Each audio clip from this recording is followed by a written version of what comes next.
গেলে যেই নেকি হবে আল্লাহ তাআলা ওই সন্তানকে তার চাইতে বেশি নেকি দান করবেন। সুবহানাল্লাহ। বলে চাইলে সন্তান মা বাবা দিয়া জান্নাতে বড় বাড়ি বানাইতে পারে কিনা? পারে। এই জন্য যাদের মা বাবা আছে এখনো সুযোগ, যাদের মা বাবা নাই, যার নাই তার মনের ব্যথা এটা সেই জায়গায়। যারা আছে সে বুঝবে না। আমার বাবা নাই, 14 বছর ধরে ইমামতি করে বহু লোকের জানাজা পড়েছে, কোনো দিন চোখের পানি আসে, কিন্তু যেদিন বাবার জানাজায় দাঁড়াইছি সেদিন কিন্তু রাখতে পারিনি। আমি আমার বাবার নিজ হাতে খবরে রাখছি, নিজ হাতে কিছু দিছি। যাই হোক, যারা মা বাবা তারাও যদি চায় সন্তান দিয়া দামি হইতে পারে। পয়গম্বর বলেন কোন মা বাবা যদি তার সন্তানকে হাফেজ হাফেজা আলেম আলেমা বানায়, হুজুর সাক্ষী হাদিসে বললেন হুজুর উলবিসা ওয়ালিদাহু তাজা ইয়াউমাল কিয়ামা, হাফেজ হাফেজা বানায় সন্তানকে, কিয়ামতের ময়দানে আল্লাহ তাআলা দুইটা স্টেজ কায়েম করবেন। একটা স্টেজ হাফেজে কোরআনের মা, আর একটা স্টেজ হাফেজে কোরআনের বাবাকে রাখবেন। স্বয়ং রব্বে করিম নিজ হাতে নূরের দুইটা মুকুট হাফেজে কোরআনের মা আর বাবাকে পড়ায় দিবেন। সুবহানাল্লাহ। ওই নূরের আলোর বিচ্ছুরণের কারণে পুরোটা হাসরের ময়দান আলোকিত হয়ে যাবে। হাসরবাসীরা জিজ্ঞেস করবে নবী নাকি? বলা হবে না, এরা নবী না। আবার বলা হবে ওলি নাকি? বলা হবে না, ওলিও না। কে তাহলে এরা কারা? তখন বলা হবে হাফেজে কোরআনের মা আর বাবা। তাহলে বোঝা যায় সন্তান দিয়া মা বাবা যদি চায় আখিরাতে দামি হইতে পারে। আল্লাহ তাআলা যেন এই কথাটাই বলেন ওয়াবতাগি ফীমা আতাকাল্লাহ আদ-দারাল আখিরা, চাইলে তোমারে আমি সন্তান দিলাম, সন্তান দিয়া তুমি আখিরাতে দামি হইতে পারো। আমি আপনাদের কাছে আরজ যাদের সন্তান 1 বছর 2 বছর 3 বছর 4 বছর 5 বছর, অথবা এই যে ওনারে বললাম সন্তান সম্ভবা না স্ত্রী সমাগত, আল্লাহ তাআলা যারা যুবক ভাই বিবাহ শাদী করবা, সন্তান হবে তো নিয়ত করে ফেলো। আমাকে দেখতেছ আমি এখানে বৈশা কোরআনের কথা তোমাদের সামনে বলতেছি, যে বয়ান আজকে তোমাদেরকে করলাম, ঠিক এই বয়ান আমার আব্বা আম্মা একদিন এমনই একটা মজমায় শুনেছিল।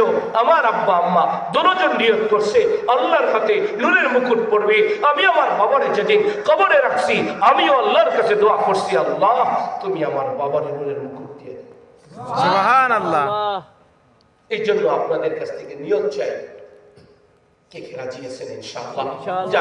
আল্লাহ হাতে নূরের মুকুট পড়ব, আল্লাহ সন্তানকে হাফেজ বানায়া দাদা, যারা দাদা আছেন নানা আছেন, সন্তানদেরকে ওসিয়ত করে যান আমার নাতি পুতিরে হাফেজা বানাইবা ইনশাআল্লাহ। ইনশাআল্লাহ কবুল করেন। আমিন। সিরাজগঞ্জে যমুনা সেতু পার হইয়া একটা গুরুস্থানে একটা মাদ্রাসায় গেলাম। সেখানে একজন বয়োজ্যেষ্ঠ মুরব্বী 80 থেকে 85 বছর বয়স আইসা আমার সাথে দেখা করলো। আসসালামু আলাইকুম। ওয়ালাইকুম আসসালাম। কেমন আছেন? ভালো। আপনি কেমন আছেন? ভালো। হুজুর আমি কিন্তু এই মাদ্রাসার ছাত্র। এই বুড়া মানুষটা আমারে কয়, আমি কই কেমনে? কয় হুজুর আমি কাগজে কলমে ভর্তি হইয়া এই মাদ্রাসার ছাত্র। কয় আপনার এত বয়স এখন খেদমত নিবি? হুজুর এই যে মাদ্রাসার মুতামিম সাহেব সে আমার ছেলে, আমার আরো ছেলে আছে মেয়ে আছে, ওরা হাফেজ আলেম আলেমা। আমি কই মাশাআল্লাহ। কিন্তু আপনি এই বয়সে কষ্ট করতে শীতের মধ্যে যথারীতি ফ্লোরে ঘুমায় এই বুড়ো বয়সে? কয় হুজুর আপনারা না বয়ান করেন। আমি কি বয়ান করি?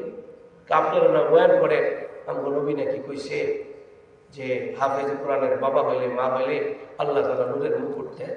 আমি কই হয়, এটা তো নবীর কথা, সত্য কথা। কয় হুজুর আমার ছেলে হাফেজ হয়েছে, মেয়ে হাফেজ হয়েছে, আল্লাহ আমার কিয়ামতের ময়দানে নূরের মুকুট পড়াইব। হুজুর আমার মা বাবা এতিমের মতো তাকায় থাকবো, আমার মা বাবা এতিমের মতো তাকায় থাকবো। আমার মন চায় আমার মা বাবারে আমি নূরের মুকুট পড়াইতাম। এই জন্য আপনার কাছে দোয়া চাই আমি যাতে হাফেজ না হই, আমার যাতে মরণ না হয়। এই 80 থেকে 85 বছরের এই বুড়া বাবা মা বাবার মাথায় নূরের মুকুট পড়াইতে যায়, হাফেজ হওয়ার ইচ্ছা করছে। তাহলে এখানে যারা সন্তান আছেন, যাদের মা বাবা চলে গেছে, আপনি কোরআন পড়লে মা বাবার আমলনামায় যায়। আজকে থেকে নিয়ত করেন, আজকে থেকে নিয়ত করেন, একটা অক্ষর করে হইলেও শিখবো, একটা অক্ষর করে হইলেও পড়বো। পড়তে পারেন না তো কোরআন ধইরা বসে থাকেন, কোরআন ধইরা বসে থাকেন। পড়তে পারেন না তো কোরআন খুইলা তাকায় থাকেন, আঙ্গুল দিয়া আঙ্গুল বুলাইতে থাকেন, আর রব্বে কারিমরে বলতে থাকেন যে আল্লাহ যদি পারতাম পড়তাম, যদি পারতাম পড়তাম। আল্লাহ চাহে তো এর উসিলা করেও আল্লাহ হাফেজ কোরআন হিসেবে দান করাইতে পারে। আল্লাহ তাআলা তোমার যা দিছে সেটা দিয়ে তুমি আখিরাতে ঘর বানাও। 2 নম্বর, ওয়ালা তানসা নসিবাকা মিনাল